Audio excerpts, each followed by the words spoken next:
So today I'd talk about products this year that just surprised me, kind of blew me away, but more importantly, they surprised me. I wasn't expecting to love them.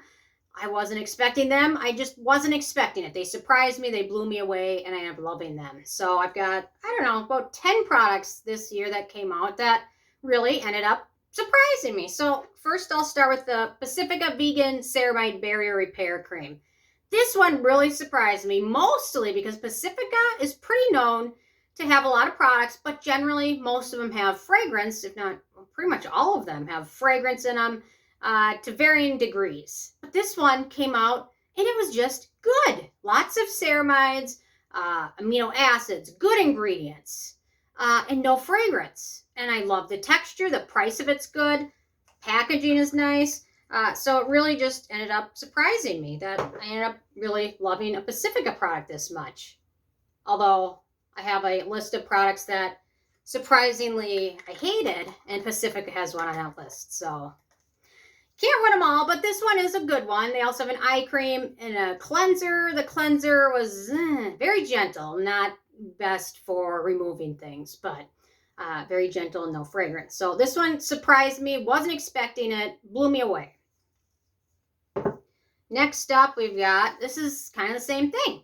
The B-Lab Matcha Hydrating Foam Cleanser, which you can see I dropped, it exploded, and the cameraman was able to fix it with, I think, Flex Seal tape. I don't know. It's nice to have cameraman around, though, because otherwise this product would be gone or unusable or just emptied through the corner. This one I expected the texture. I thought it was going to be a dupe of the Crave Matcha Cleanser, which it's not.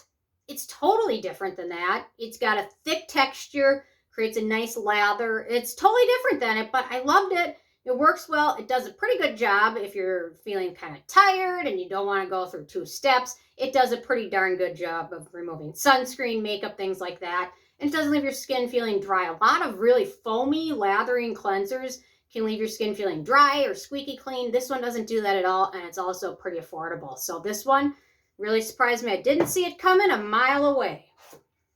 Okay. Summer Fridays Dew Cloud Moisturizer. Same kind of thing. Summer Fridays, up until this year, a lot of their products tend to have lavender oil or some fragrance in them. Their jet lag mask, which they ended up taking off and reformulating. Now it's fragrance free. Feels like Summer Friday is going this direction of becoming more fragrance-free, sensitive skin friendly, and the Dew Cloud was kind of their first real foray into it, and this one was wonderful. Really nice gel texture to it. I always keep the little cap thing on. Actually, the texture of it is pretty similar to like the Clinique Moisture Surge, but lots of good amino acids in there. Really nice, no fragrance. It is on the pricey side. But anyway, it does look just like the Clinique though.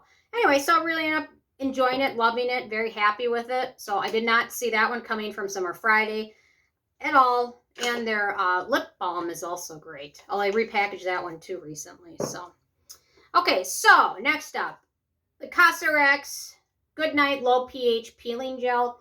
Typically, I haven't really liked these products a lot. Peeling gels. I find that they kind of stick to your skin. They don't really do much actual exfoliation, but this one actually did a little bit more exfoliation. It really feels nice. Your skin feels soft afterwards. Nothing stuck to it. No like cellulose, things like that. It really surprised me. It does have lavender extract, which gives it a very, very light scent, but it's a rinse-off product, so it's not as big of a deal. But still, this one was surprising. I wasn't even going to buy it, but you know what? I want to try everything, so I do. Well, no, not really, but okay. So this year has been a tough year for sunscreens. Purito, Claire's, Keep Cool, Crave, Neutrogena, Benzene. It's been a crazy year for sunscreens.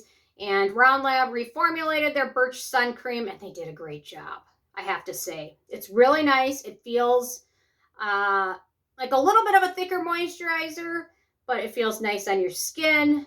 Sets well, works well throughout the day. Probably not the most sweat proof, but for a day-to-day sunscreen, this one is really nice. No white cast, no fragrance, no real scent to it. Also, if you have very dry or sensitive skin, there's no alcohol in there. and it came out to be a total winner, and I was surprised that I liked it as much as I did. So I'm so happy I tried it out because I was really hesitant. So, okay. This is a brand, I think they just started this year, if I'm correct, because I hadn't heard of them up until the last year, but Mary and May, a lot of great affordable products. This is their Idebenone and Blackberry Serum. They also have an Idebenone and Blackberry Cream, which I really like. The serum took me by surprise. It feels so light on the skin. It's got some nice ingredients in there. It kind of looks like an oil, but it absorbs so nicely. Sets to a kind of a natural finish, and it works very nicely. It dries, sets kind of natural. Really happy with this. Surprised for $9.99 that you could get something so nice. No fragrance, good ingredients. They've got a peptide serum, which is great. Their Centella Asiatica serum is great. And pretty affordable. So this one surprised me, and I'm very excited to see what else this brand will come out with in the next years to come. So this is a sunscreen I've been wanting to try for forever, and finally I ordered it. And it was expensive because you have to buy 6 bottles of it. But it's a winner. The eevee Technology Daily Face Mousse SPF 50. They also have a children's version, which a lot of people say is pretty similar to it, except it's a little bit more affordable. This one is so nice. I'm glad I finally bit the bullet and ordered it. It's just a mousse. It applies nicely. I have not noticed any hint of redness or pigmentation using this one at all. And it's wonderful. So this one's more of a beach day type sunscreen when you want something a little bit more reliable. Another brand that's new this year, Derma Geek. Hadn't heard of them until recently. They came out with a short, small line of products. This is their 2% BHA salicylic acid serum. Really nice, well formulated, no fragrance, short ingredient list, 2% salicylic acid, which is what I've been wanting, a good alternative to Paula's Choice since they got bought. So this one's really nice. Love it. Good pH, everything else.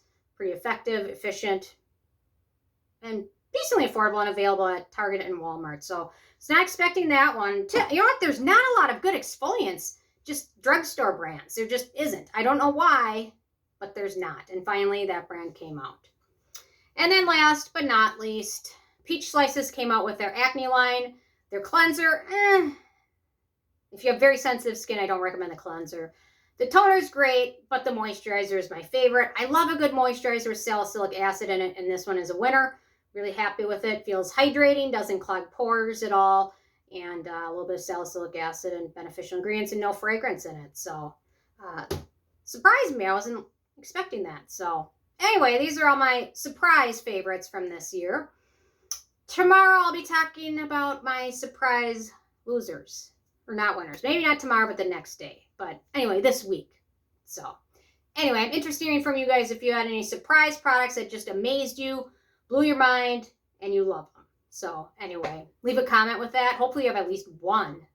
There has to be one. So everyone should have at least one product that amazed them this year. So leave a comment. I love hearing from you guys, and stay tuned for more tomorrow. Okay, thanks so much. Bye, guys.